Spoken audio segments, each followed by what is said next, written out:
पहुंचे मंत्री ओम प्रकाश राजभर ने विभागीय अधिकारियों के साथ समीक्षा बैठक की।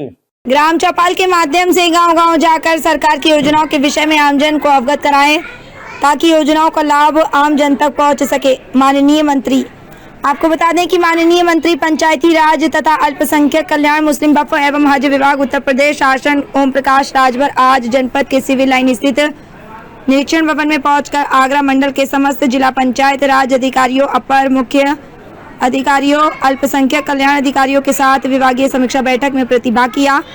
इस दौरान उन्होंने समस्त अधिकारियों से कहा कि आपके द्वारा किए गए कार्य सराहनीय है। किसी को भी कोई परेशानी हो तो मुझे अवगत कराएं। साथ ही ग्राम चौपाल के माध्यम से गांव-गांव जाकर सरकार की योजनाओं के विषय में आमजन को अवगत भी कराएं ताकि योजनाओं का लाभ आम जन तक पहुंच सके। इसलिए हर अधिकारी गांव का भ्रमण करें और ग्रामवासियों से संपर्क स्थापित कर उन्हें योजनाओं के बारे में जानकारी दें और इसका लाभ भी पहुंचाएं। हम सभी को टीम भावना से काम करना है जिससे हमें योजनाओं के सफलीभूत करने में आसानी हो सके। अल्पसंख्यक कल्याण अधिकारी नए प्रस्ताव बनाएं जिससे उनके द्वारा बनाए गए प्रस्ताव को शासन स्तर पर मंजूरी दिलाई जा सके। इसका लाभ अल्पसंख्यक वर्ग को प्रदान किया जा सके। उन्होंने जिला पंचायत राज अधिकारी को हिदायत दी जहां व्यक्तिगत शौचालय क्षतिग्रस्त अवस्था में है उन्हें तत्काल ठीक कराएं। साथ ही साथ जहां पंचायत सहायकों को भी भर्ती लंबित है विज्ञापन निकालकर भर्ती शीघ्र कराएं। इस बात को भी सुनिश्चित कर लें कि व्यक्तिगत शौचालय हर पात्र लाभार्थी के पास अवश्य हो। जहां बहुउद्देशीय पंचायत भवन बन रहे हैं उनका निर्माण शीघ्र कराएं। अपर मुख्य अधिकारियों को निर्देशित करते हुए माननीय मंत्री जी ने कहा कि आवंटित दुकानों से आमदनी का मद बढ़ाएं। इस दौरान बैठक में सभी अपर मुख्य अधिकारी, जिला पंचायत राज अधिकारी तथा अल्पसंख्यक कल्याण अधिकारी भी उपस्थित रहे। फिरोजाबाद से अरविंद कुमार की रिपोर्ट। उसमें 98% 100% काम कर लोगों ने पूरा किया है और जो सरकार की मंशा है, लोगों की मंशा है कि जनता को जो योजनाएं केंद्र और प्रदेश सरकार की है वो जनता तक पहुँचे, तो उसको पहुँचाने में हमारे अधिकारी बड़ी मजबूती से काम करते हैं। सर, स्वामी प्रसाद मौर्य ने कार्रवाई करने का मौका नहीं है तो कैसे कार्रवाई करें? पुरस्कार तो हमने कहा है कि पुरस्कार के तौर पर जो जहां अपनी सुविधा के हिसाब से जाना चाहे हस्तांतरण पर्ची आ रही है बता दें कि हम। सर, उप मुख्यमंत्री ब्रिजेश पाठक और राष्ट्रीय अध्यक्ष समाजवादी पार्टी के बीच डीएनए को लेके वार्तालाप चल रहा है, क्या कैसे देखती है पार्टी? देश में लड़ाई शिक्षा पे हो तो बेहतर हो, स्वास्थ्य की बात हो, बेरोजगारी की बात हो, नौकरी की बात हो, प्रदेश और देश के विकास की बात हो, अमन चैन की बात हो, ये बेहतर बात समझते हैं। अब डीएनए को लेकर के आपस में लोग लड़ रहे हैं, ये कोई अच्छी बात नहीं। स्वामी प्रसाद मौर्य ने कहा है कि जो ऑपरेशन सिंदूर है वो मजाक है। देखिए, कानून व्यवस्था के सवाल पर अगर आप चश्मा बदल के देखेंगे तब स्वामी प्रसाद मौर्य ने कहा है बात तो सुन लो भाई, प्रश्न का उत्तर तो सुन लो यार, बात पूरा रहे। देखिए, पिछली सरकारों में दंगे होते थे, करके होते थे। इधर 8 साल से सरकार यूपी में है और देश में 10 साल के ऊपर हो गए। दंगे और कर्फ्यू पर विराम बड़े पैमाने और थाने पर अगर कोई बात आती है, कोई पीड़ित परिवार जाता है तो उसका FIR होता है। अगर किन्हीं कारणों से उसका नहीं हो रहा है तो हम लोगों तक संज्ञान में बात आ रही है, उसको न्याय दिलाने का काम किया जाता है।